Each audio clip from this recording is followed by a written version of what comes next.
The dust of the high plains was a language unto itself, a fine, ochre powder that spoke of drought and endless horizons. It settled on everything, a shroud over the cracked leather of a saddle, a bitter spice in a mouthful of water, a constant, gritty reminder of God's indifference. This was the world of Cole Garrett, and he was a man made of its dust and wind. His face was a roadmap of past sins and future worries, lines etched around his eyes not from laughter, but from squinting into the glare of a bad hand or a coming storm. He rode toward the town of redemption, the name a cruel piece of poetry he no longer found amusing. He was a former gambler, a drifter who had tried to bury his past under acres of unforgiving dirt, but the ghosts of 1,000 losing hands were thirsty, and they always knew where to find him. One last time, the thought called in his mind, familiar and venomous. One good hand. That's all it takes to turn the tide. He knew it was a lie, the oldest lie a man like him could tell himself, but it was a comforting one, and comfort was a rarer commodity than water in this part of the country. The saloon in Redemption was a cage of manufactured joy, smelling of stale beer, sweat, and the cheap perfume that clung to the women who dealt in temporary oblivion. At the center of this web sat Marcus Thorne, a man who wore tailored suits as armor and a smile as a weapon. He owned the saloon, the general store, the bank, and the silence of the sheriff. Thorne dealt in power, and his currency was the desperation of other men. Cole found himself at Thorne's table, the familiar weight of the cards in his hand a sin he couldn't resist. The game wore on, a slow, methodical bleeding of Cole's meager funds. Thorne played with a surgeon's precision, dissecting each man's hopes and fears with casual glances and knowing smirks. The pile of chips in front of Cole dwindled to nothing. "Looks like the earth has swallowed you whole again, Garrett," Thorne purred, his voice smooth as polished river stone. The men at the table chuckled, a chorus of sycophants. Cole's jaw tightened. The shame was a hot coal in his gut. Then, Thorne leaned back, a glint of cruel sport in his eyes. "However, I am a benevolent man. I'll offer you one more hand. My stake," he gestured to the back of the room, where a young Chinese girl stood by the door, still and silent, holding a tray of empty glasses. Her face was a mask of stoicism, but her eyes held a depth that seemed to absorb the room's smoky light without reflecting any of it back. "Her indenture papers," Thorne said, the words slithering into the sudden quiet. "A bit of railroad refuse I acquired. Winner takes her." A cruel joke, perhaps, but a prize nonetheless. A wave of disgust and self-loathing washed over Cole. This was a new bottom. Yet, the gambler's poison was already in his veins. He looked at his cards. A full house. A hand that could save his ranch. He met the girl's gaze across the room. It was unflinching, a silent, damning judgment. With a voice that sounded like gravel grinding together, he said, "Calls, the cards were laid." Thorne's 3 kings were a monument to his arrogance. Cole's 3 aces and 2 jacks were a monument to his damnation. The saloon was utterly still. Cole Garrett had just won a human being. The ride back to the ranch was a funeral procession for the man Cole had tried to be. The girl, whose name he learned was Mai, sat on the wagon seat beside him, a small, straight-backed figure wrapped in a silence more profound than the vast emptiness of the plains. He felt her gaze on him, not accusing, but assessing, weighing him on a scale he knew he couldn't balance. He was a creature of impulse and regret, and she was something else entirely, something forged in a harder fire. His wife, Sarah, was waiting on the porch, her form silhouetted against the lamplight spilling from the doorway, a beacon of the life he was actively destroying. Her face, when she saw Mai, was a canvas of confusion, then dawning horror, then a familiar, bone-deep disappointment. "Cole," she said, her voice tight with a storm of unasked questions. "What have you done?" He had no answer that wouldn't condemn him further. He could only stand there, a king of a broken kingdom, with the spoils of his most shameful victory beside him. Mai slid down from the wagon, her movements economical and precise. She walked not to the house, but to the corner of the corral, where a fence post leaned at a drunken angle, held up by little more than habit. She placed a small hand on the weathered wood, testing its give. The wind picked up, moaning through the eaves of the barn. She looked from the fence to the darkening sky, then back to Cole, who stood frozen by his wife's side. Her voice, when she finally spoke, was quiet, devoid of accent or emotion, yet it cut through the wind and his shame with the sharpness of glass. "It will not hold against the wind," she said. It was a simple observation, a statement of fact. But in the twilight of that ruined evening, it was a prophecy. She wasn't just talking about the fence. She was talking about him. She was talking about everything. And in that moment, the rancher froze in shock, rocked by the terrifying, simple truth of her words. In the days that followed, Mai became a quiet, persistent force on the Garrett ranch. She was not the servant Thorne had treated her as, nor the burden Cole had feared. She was a mirror reflecting the decay he had allowed to fester around him. She rose before the sun, her slight frame moving with a purpose that shamed his own lethargy. She didn't ask for permission, she simply saw what was broken and began to mend it. She patched the roof of the chicken coop with salvaged planks, her small hand surprisingly deft with a hammer. She tilled the hard-packed soil in Sarah's neglected vegetable garden, her patience a stark contrast to his own frustration with the unforgiving land. Cole would watch her from a distance, a knot of confusion and grudging respect tightening in his chest. Her recurring, unflinching gaze followed him, a silent inquiry into the state of his soul.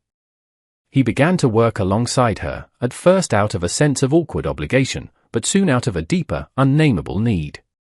He found himself sinking new fence posts, his muscles screaming in protest, the rhythm of the work a penance. He was rebuilding more than a fence. With every swing of the sledgehammer, he was trying to shatter the man he had been in that saloon. Foreshadowing arrived on horseback. Two of Thorne's men, rough-hewn figures with lazy, cruel eyes, rode the perimeter of his property one afternoon. They didn't stop, didn't speak. They just watched, their presence a promise of future trouble, a reminder that Thorne's games were never truly over. Later that week, an old neighbor, a man whose face was as cracked and dry as the riverbed, stopped Cole on the road.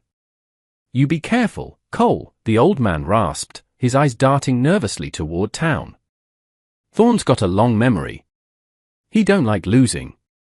Not a hand, not a horse, not anything. That little joke of his? It was a test. And you failed it by winning." A storm gathered on the horizon one evening, the clouds a bruise of purple and grey that mirrored the disquiet in Cole's heart. The air grew thick and heavy with unspoken things. Inside the small cabin, the light from the lantern cast long, dancing shadows on the walls. Sarah, whose initial fear had softened into a cautious, maternal concern, sat with Mai at the small wooden table, mending one of Cole's shirts. Cole sat in the corner, cleaning a rifle, the scent of gun oil filling the air. He wasn't truly cleaning it, he was holding onto it, an anchor in the rising tide of his anxiety. He listened as Sarah, in her gentle way, finally breached the walls of Mai's silence. "Where was your home?" Sarah asked softly. Mai's hands, which were darning the worn fabric with impossibly small and perfect stitches, stilled for a moment.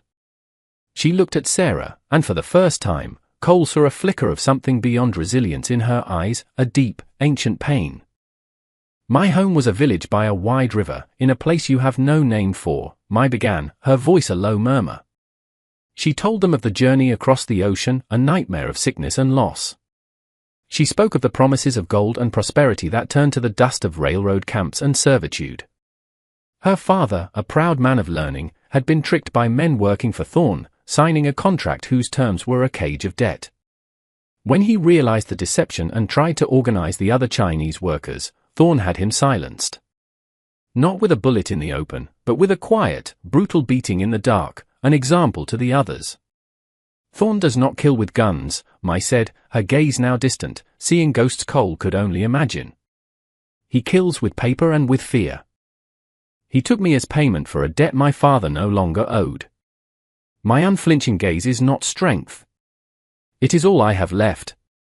When you have nothing, you learn to see everything." The story settled in the room, heavier than the coming storm. Cole looked down at the rifle in his hands. He had thought this was about his own redemption. He was wrong. It was about justice. Thorne began to squeeze. It started subtly, a tightening of a noose Cole hadn't even realized was around his neck. The creek that bisected his land, his only reliable source of water, began to shrink. Downstream, Thorn had filed a new water rights claim, a perfectly legal maneuver that was slowly and deliberately bleeding Cole's ranch dry. The grass in his pastures turned a sickly yellow-brown. Then the supplies in town were cut off. The general store, owned by Thorn, was suddenly out of flour, then salt, then feed for his livestock. The blacksmith, a friend of 10 years, couldn't look Cole in the eye when he said he was too busy to shoe his horse. Thorn's psychological warfare was masterful. He was isolating them, starving them out, making them pariahs in their own valley. Cole's old self, the cornered animal, began to stir. The urge to ride into town, to confront Thorn with his fists and the fury that burned in his gut, was a constant, gnawing temptation. He felt the pull of violence, the simple, satisfying answer to a complex problem.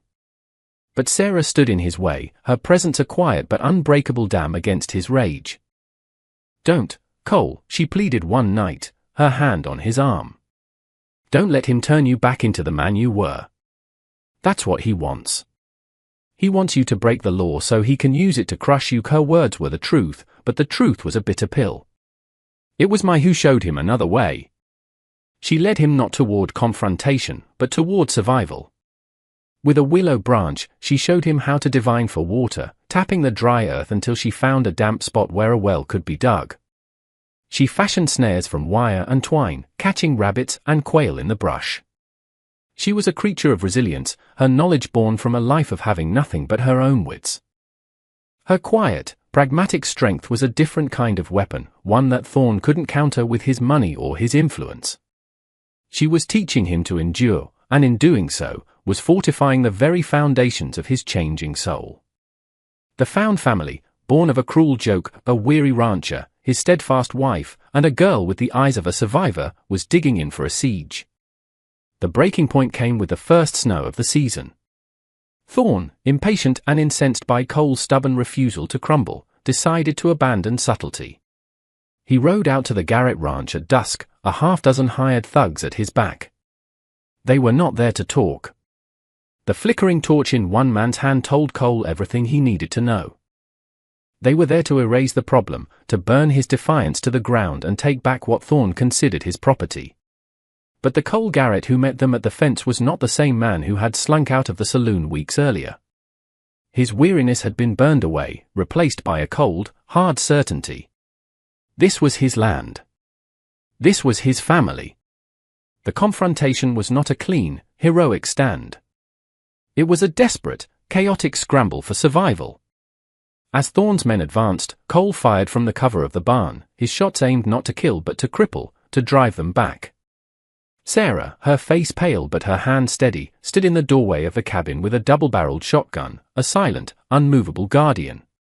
It was Mai, however, who turned the tide. While the men were focused on the gunfire, she slipped out the back of the cabin, a shadow in the falling snow. With a speed and silence that was unnerving, she released the latch on the horse corral.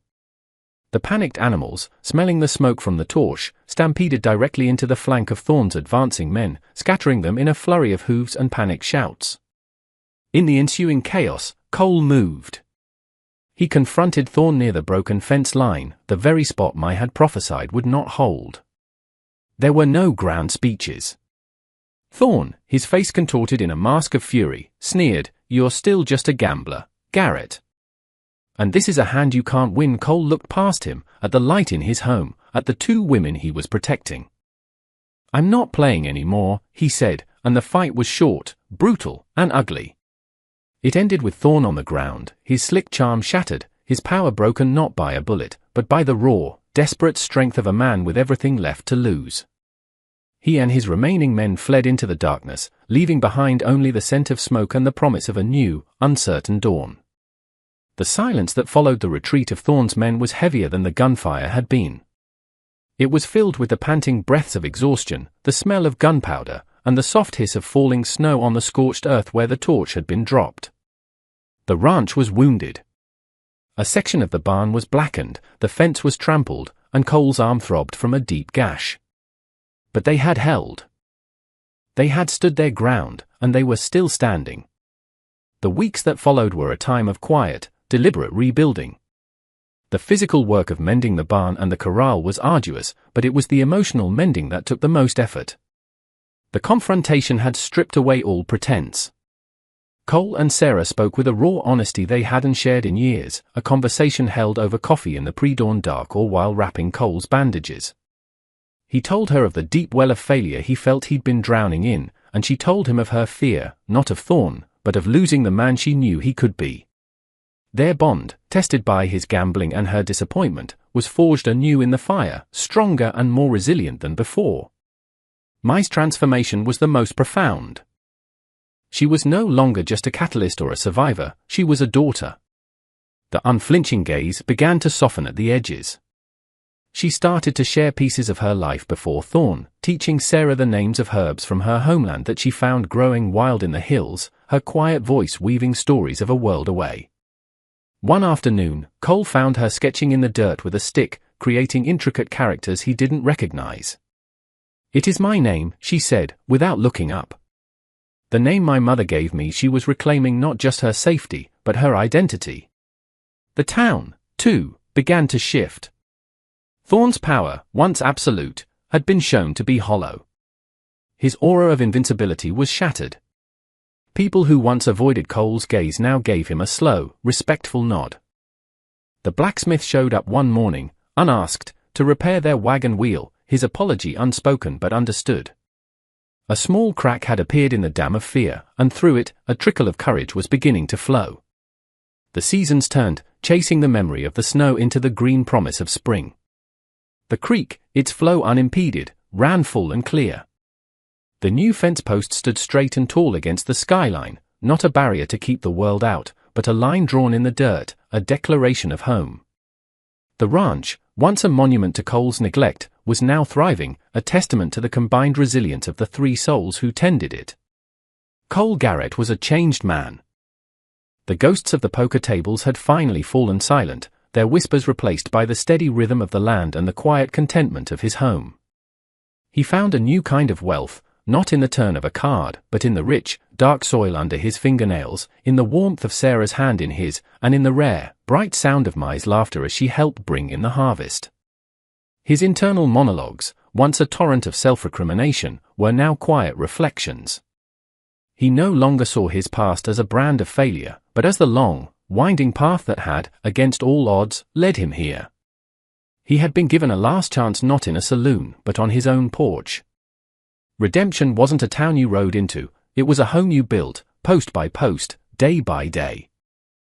One evening, as the sun bled across the horizon in strokes of orange and violet, the three of them sat on the porch. Sarah leaned her head on Cole's shoulder. Mai sat on the steps, whittling a piece of wood into the shape of a bird. No words were needed. The piece was a palpable thing, a blanket settling over them. A cruel joke in a dusty saloon had become an unlikely blessing. A man had lost his soul at a card table and found it again in the unflinching gaze of a girl who showed him not what he was, but what he could be. The story of Cole Garrett isn't just about a single poker hand. It's a testament to the truth that a person's real character is forged in the aftermath of their worst mistakes. It is a reminder that sometimes, the greatest act of courage is not to fight, but to rebuild, and that a family is not always the one you are born into, but the one you are brave enough to fight for. The frontier was littered with the graves of men broken by the harshness of the land and the darkness within themselves, but a few, like Cole, found a different path. They learned that strength wasn't about domination, but about endurance, and that hope could take root in the most barren of soils, nurtured by the simple, powerful acts of loyalty and love. A cruel joke set a fire, but instead of consuming him, it burned away the rot and illuminated the man he was always meant to be. If you reckon a man's worth isn't measured by the hand he's dealt, but how he plays the one he's given, then you understand the story of the Garrett Ranch. Pull up a chair and subscribe to our channel, because there are more tales from the frontier where courage is the only currency that truly matters, and redemption can be found in the most unexpected of places.